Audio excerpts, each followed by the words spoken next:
Imagine living with a mind so steady that external storms cannot disturb your inner calm. Picture yourself moving through life's challenges with the grace of a mountain, unmoved by passing winds. This is not about becoming emotionally numb or disconnected from the world.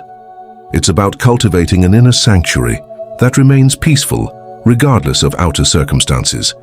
In Buddhism, this state is known as equanimity, a balanced awareness that neither clings to pleasure nor resists pain. As the Buddha taught, you have power over your mind, not outside events. Realize this, and you will find strength.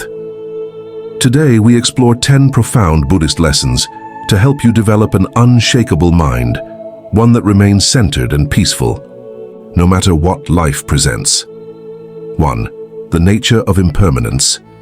Buddhism teaches that everything in existence is impermanent. Nothing lasts forever, not pain, not pleasure, not success, not failure. When we truly understand this truth, we stop taking temporary situations so seriously. As the Buddha said, of all footprints, that of the elephant is supreme. Similarly, of all mindfulness meditations, that on death is supreme. A wise monk once watched his village celebrate a great harvest. The people danced, feasted, and called it the best year of their lives. The next season brought drought, and the same people wept, calling it their greatest misfortune. The monk observed both joy and sorrow, with equal calm, knowing neither would last. When faced with criticism, remember, it will pass. When experiencing praise, know it too is temporary. When challenges arise, understand they are not permanent. Fixtures in your life, but passing phases. Practice observing your thoughts and emotions, like clouds drifting through the sky. Notice how they arise, peak, and fade away. The more you witness this process, the less you identify with temporary states of mind. You begin to see yourself not as your emotions, but as the aware space in which they appear and disappear. Each morning, spend a few minutes contemplating impermanence. Your body, your thoughts, your circumstances, they're all in constant flux. This awareness brings tremendous freedom. Whatever troubles you today will eventually transform or pass away. 2. Cultivate the observer mind. One of the most powerful tools in Buddhism is developing the witness consciousness, the part of your mind that observes thoughts and emotions without being swept away by them. This observer mind is like a still lake, reflecting whatever appears on its surface without being disturbed. When someone speaks harshly to you, pause. Notice the sensation of anger arising. Feel the tension in your shoulders, the heat in your chest, the tightness in your jaw. By observing these reactions rather than being consumed by them, you create space.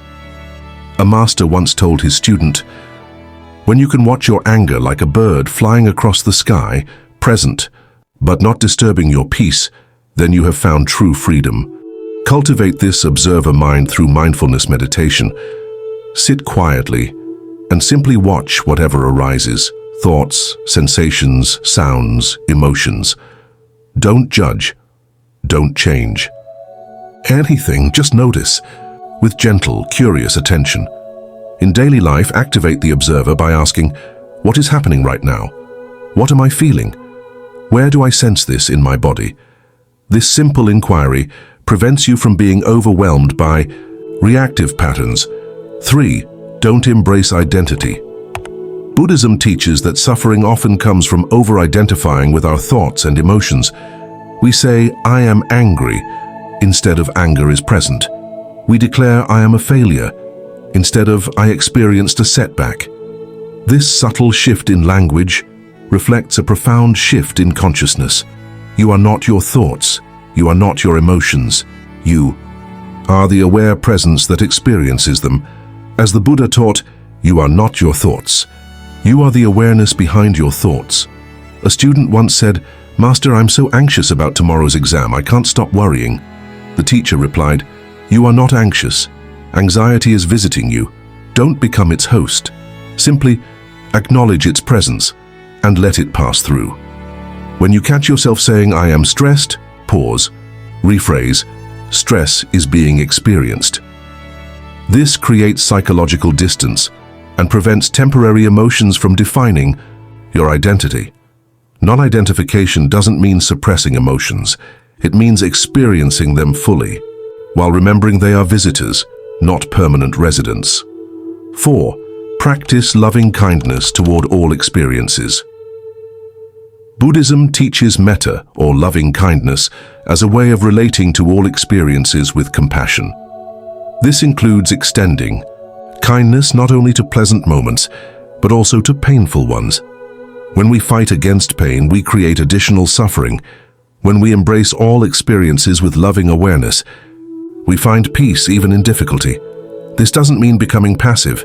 It means meeting each moment with an open heart, free from resistance. As the Buddha said, hatred does not cease by hatred, but only by love. This is the eternal rule. Imagine wrapping every challenging emotion in the gentle warmth of loving kindness. When anxiety arises, say silently, "I see you, anxiety. I accept your presence with kindness." When sadness visits, offer it the same compassion you would give a crying child. A monk was once asked how he remained peaceful when criticized. He replied, "I treat criticism like I treat praise, as sounds arising and passing away in awareness. Both are received with loving attention, neither clung to nor rejected." Practice loving kindness meditation by repeating, "May I be happy. May I be peaceful. May I be free from suffering." Then extend these wishes to others, even those who've caused you pain. This transforms your relationship with difficulty and dissolves resentment. 5. Master the art of non-resistance. The Buddha taught that suffering doesn't come from pain itself, but from our resistance to pain. When we fight against what is happening, we add a layer of mental suffering to whatever discomfort we're experiencing. Non-resistance doesn't mean passive acceptance of harm. It means ending the internal battle that multiplies suffering. Think of a tree in a storm. The branches that bend with the wind survive, while the rigid ones break. When we learn to bend with life's challenges, we discover an inner flexibility that prevents us from breaking under pressure. A master once fell seriously ill. His students expected frustration, but he remained peaceful. When asked why, he said, "The illness is here whether I resist it or accept it. Resistance adds mental suffering to physical pain. By accepting what cannot be changed, I preserve my energy for healing and maintain my peace." Practice non-resistance by relaxing into the present moment. Stuck in traffic? Instead of fuming, relax your shoulders and reflect quietly. Facing a difficult conversation? Approach it with openness, not defensive tension. This practice requires discernment. Focus on what you can control, your responses, choices, and actions. Release the exhausting need to control outcomes, people, or circumstances. This conservation of energy creates clarity and inner stability. 6. Develop equanimity. Equanimity is one of the most sophisticated Buddhist mental qualities. It is the ability to remain balanced and centered, regardless of whether experiences are pleasant, unpleasant, or neutral. This doesn't mean becoming indifferent or emotionally flat. It means maintaining inner stability while fully engaging with life. The Buddha described equanimity as being like a mountain, present and responsive to all weather conditions, yet never losing its fundamental stability. Rain, sunshine, snow, and wind all pass over the mountain, but its essential nature remains unchanged. A wise teacher once told her student, "Success and failure are both teachers. Praise and criticism are both feedback. Joy and sorrow are both part of the human experience." When you can receive all of these with equal grace, you have found equanimity. To develop equanimity, recognize the temporary nature of all experiences. When receiving wonderful news, celebrate, while remembering that this too will change. When facing disappointment, feel the sadness, while knowing that this too shall pass. Practice equanimity by observing your reactions to daily events. Notice when you get overly excited about good news or excessively disturbed by minor inconveniences. In these moments, breathe deeply. Return to your center. Ask yourself, how important will this be in 5 years? This question helps restore balanced perspective and inner peace. 7. Cultivate inner refuge. The final lesson involves creating an inner sanctuary, a place of peace within yourself that remains accessible regardless of external circumstances. This inner refuge is not dependent on having the perfect job, relationship, or living situation. It is a quality of consciousness that you can access anywhere, anytime. Buddhism teaches that seeking security in external things leads to disappointment. Everything outside ourselves is subject to change. True security comes from cultivating inner resources, peace, wisdom, compassion, and contentment that arise from within. An old story tells of a hermit whose cave was destroyed by a landslide. When visitors came to offer sympathy, they found him sitting peacefully in meditation under a tree. "Aren't you upset about losing your dwelling?" they asked. The hermit smiled and replied, "My true home was never the cave. It is this peace that I carry within. No earthquake can destroy it." To build your inner refuge, establish daily practices that connect you with your deepest peace. This might include meditation, prayer, time in nature, or simply sitting quietly without external stimulation. The key is consistency. Visit your inner sanctuary regularly, so it becomes familiar and easily accessible during difficult times. Your inner refuge is also strengthened by living according to your values.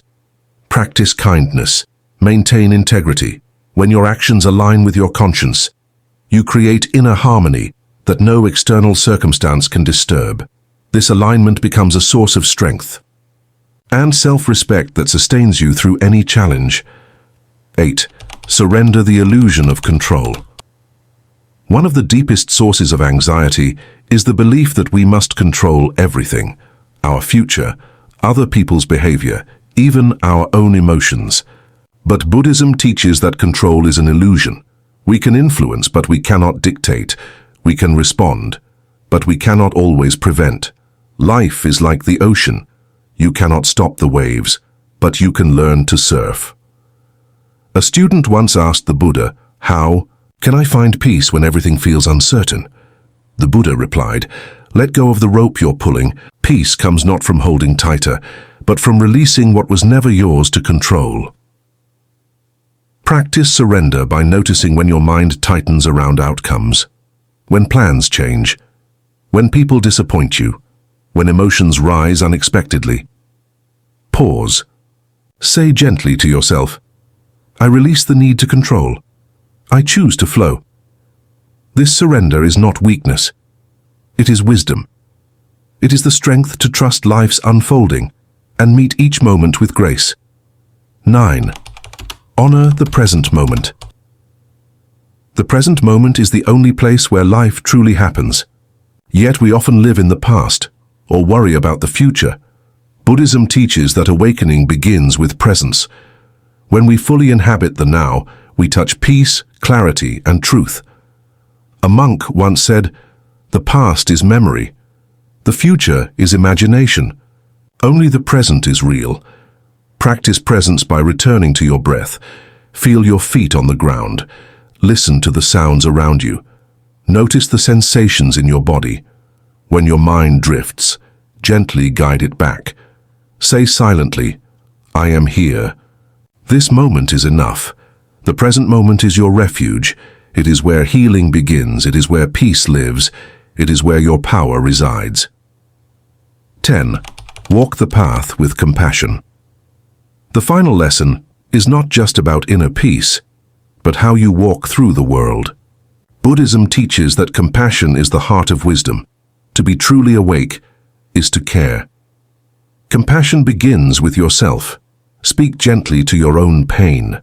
Forgive your past. Honor your efforts. Then extend that same kindness outward, to strangers, to loved ones, even to those who challenge you. A teacher once said, "If you want to be happy, practice compassion. If you want others to be happy, practice compassion." In daily life, ask, how can I bring more kindness to this moment? How can I respond with love instead of fear? Compassion doesn't mean fixing everything. It means showing up with an open heart. When you walk the path with compassion, you become a light in the darkness, a healing presence, a reminder that peace is possible. These 10 Buddhist lessons offer a roadmap to genuine inner strength, not brittle toughness, but flexible resilience that flows with life's rhythms. When you understand impermanence, cultivate the observer mind, practice non-identification, embrace loving kindness, master non-resistance, develop equanimity, and create inner refuge. You build an unshakable foundation of peace. This isn't about perfection. It's about returning to your center, again and again. Like a weighted toy that rights itself when pushed over, you learn to restore balance no matter what life presents. Remember, this is a practice, not a destination. Each moment is a new opportunity. Each challenge is a chance to grow. Each interaction is a chance to choose peace. The Buddha's final words were, "Work out your salvation with diligence." This path requires effort, gentle patience, and trust in the process. But the rewards, inner freedom, peace, and grace, make it the most worthwhile journey you can take. As you walk this path, you become a source of peace for others. Your calm presence becomes a gift to a turbulent world. In cultivating your own unshakable mind, you help heal and awaken all beings. If these teachings resonate with you, take action today. Choose one of the 7 lessons. Practice it for a week. Notice how your awareness begins to shift. Share this wisdom with someone who needs it, a friend in pain, a family member seeking peace, or anyone who could benefit from these tools. Sometimes the most powerful way to deepen your own understanding is by helping others discover these truths. Remember, the journey begins with a single breath, a single moment, a single choice to return to peace. You already have everything within you. The only question is, will you take that first step today?